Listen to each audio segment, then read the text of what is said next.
या व्हिडिओमध्ये आपण पेपर फर्स्टमधील एका प्रॅक्टिकलचा अभ्यास करणार आहे. त्या प्रॅक्टिकलचं नाव आहे ओपॅमचा बफर म्हणून कसा वापर होतो. अर्थात ओपॅम बफरचा अभ्यास इथं आपण करणार आहे. या प्रॅक्टिकलमध्ये त्याचा उद्देश जो आहे तो ओपॅम बफर या मंडळाची बांधणी करणं आणि त्याची तपासणी करणं. उद्देशानंतर आपण या प्रात्यक्षिकासाठी वापरलं जाणारं साहित्य पाहूया. यामध्ये प्रथमतः ड्युअल पॉवर सप्लाय वापरला जातो. त्याच्यानंतर डिसरेग्युलेटेड पॉवर सप्लाय इथं वापरतात. त्याच पद्धतीने सिग्नल जनरेटर वापरतात.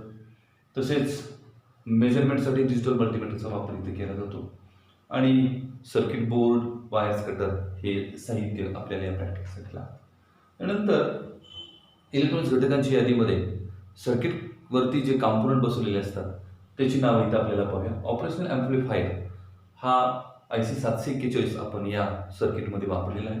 त्याच पद्धतीनं 100 किलो ओमचे रेजिस्टर वापरलेले आहेत आणि 10Kचा पोटेन्शियोमीटर या ठिकाणी वापरलेला आहे. आता आपण या प्रात्यक्षिकामध्ये वापरला जाणारा अतिशय महत्त्वाचा IC operational amplifier IC 741 pin संरचना पाहतो. आता हा जो IC आहे 741 हा DIP पॅकेजमध्ये असतो. याला 8 पिन्स असतात. आता त्या पिनची नावं मी तुम्हाला सांगतोय. पिन क्रमांक 1 जे आहे ते ऑफसेट नल आहे. पिन क्रमांक 2 इन्व्हर्टिंग इनपुट आहे. पिन क्रमांक 3 नॉन इन्व्हर्टिंग इनपुट आहे. पिन क्रमांक 4 निगेटिव्ह सप्लाय आपण त्याला देतो -VEE. पिन क्रमांक 5 ऑफसेट नल पुन्हा एकदा. पिन क्रमांक 6 आउटपुट आहे. पिन क्रमांक 7 पॉझिटिव्ह सप्लाय त्याला आपण +VCC देतो आणि पिन क्रमांक 8 जी आहे ती नो कनेक्शनसाठी आहे. या IC मध्ये आपल्याला ह्या पिन्स दिसतात. एका बाजूला ह्या 4 पिन्स आहेत, दुसऱ्या बाजूला ह्या 4 पिन्स आपल्याला दिसतात. खरा IC आपल्याला कसा दिसतो तर या पद्धतीचा हा 8 पायाचा IC आपल्याला इथं 741 दिसत आहे. त्याच्यानंतर आपण मंडळाकृती पाहूया. आता या प्रॅक्टिकलसाठी वापरली जाणारी मंडळाकृती आपल्या समोर आहे. याचे काही घटक मी तुम्हाला सांगणार आहे. यामध्ये महत्त्वाचा जो आपला IC जो आहे 741 तो इथं बसवलेला आहे. सिम्बॉल आपल्याला दिसतो इथं. या ICच्या 1 नंबर आणि 5 नंबरमध्ये पोटेन्शियोमीटर 10Kचा लावलेला आहे. ऑफसेट नल या क्रियेसाठी आपल्याला तो लागतो.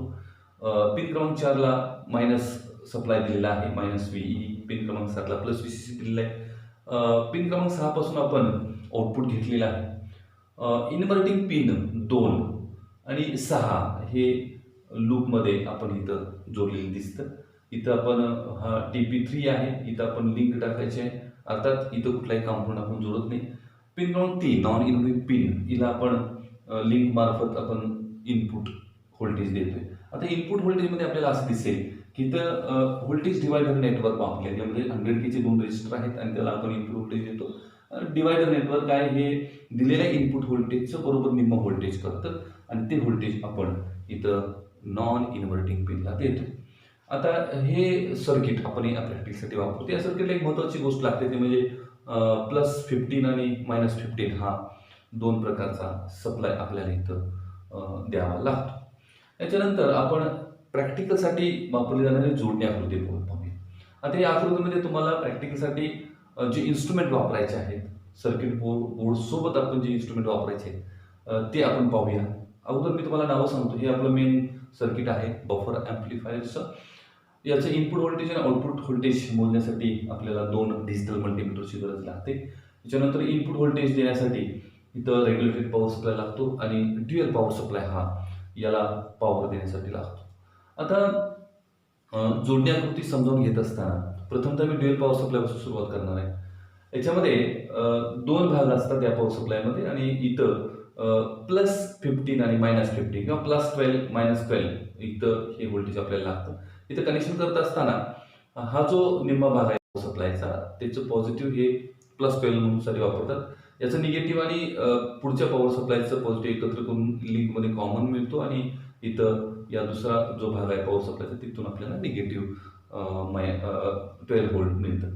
इथं ह्या वायर कनेक्शन दिसतात तुम्हाला. या पॉवर सप्लायपासून पॉझिटिव्ह आणि निगेटिव्ह इथे इनपुट व्होल्टेज म्हणून दिलं जातं. हा जो मल्टीमीटर आहे हा आउटपुट मोजण्यासाठी वापरतात आणि हा मल्टीमीटर आहे तो इनपुट व्होल्टेज मोजण्यासाठी वापरला जातो. या जोडणी आकृती नंतर आपल्याला प्रत्यक्षात प्रॅक्टिस करताना कनेक्शन करण्यासाठी आपल्याला ही आकृती आपल्याला फार महत्त्वाची आहे. त्याच्यानंतर आपण जाणार आहे निरीक्षण तथ्याकडे. या प्रॅक्टिसमध्ये निरीक्षण काय घ्यायचे बघा, इनपुट व्होल्टेज मोजायचं आहे, आउटपुट व्होल्टेज मोजायचं आहे आणि गेन काढायचं आहे. तर गेन काढण्यासाठी आपल्याला सूत्र आहे गेन बरोबर आउटपुट व्होल्टेज भागिले इनपुट व्होल्टेज.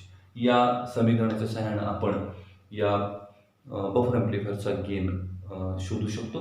आता प्रत्यक्षात इथं मी काही वाचनं दिलेली आहेत. समजा इनपुट व्होल्टेज 1 असेल तर बरोबर आउटपुट व्होल्टेज आपल्याला 1 मिळतं आणि दोघांचा भागाकार केला तर गेन हा 1 मिळतो. 2 असेल तर 2 मिळतं, गेन पुन्हा 1 मिळतो. 3 असेल तर 3 मिळतं, गेन पुन्हा आपल्याला 1 मिळतो. अर्थात बफर ॲम्प्लिफायर हा असं कार्य करतो की त्याला जे इनपुट दिलेलं आहे तेच तो आउटपुटला देतो आणि याचा गेन जो आहे तो आपल्याला 1 मिळतो. म्हणून याला युनिटी गेन ॲम्प्लिफायर असं म्हटलं जातं. प्रत्यक्ष प्रॅक्टिकलची कृती जी आहे, रिडिंग घेण्याची कृती जी आहे त्यासाठी आपण पुढचा व्हिडिओ पाहू. आज आपण ओपॅम्प वापरून बफर ॲम्प्लिफायरचा अभ्यास करणार आहे. या प्रॅक्टिकल्ससाठी लागणारे सर्व इन्स्ट्रुमेंट्स इथं मांडून घेतलेले आहेत. याकरिता आपल्याला ड्युअल पॉवर सप्लाय लागतो.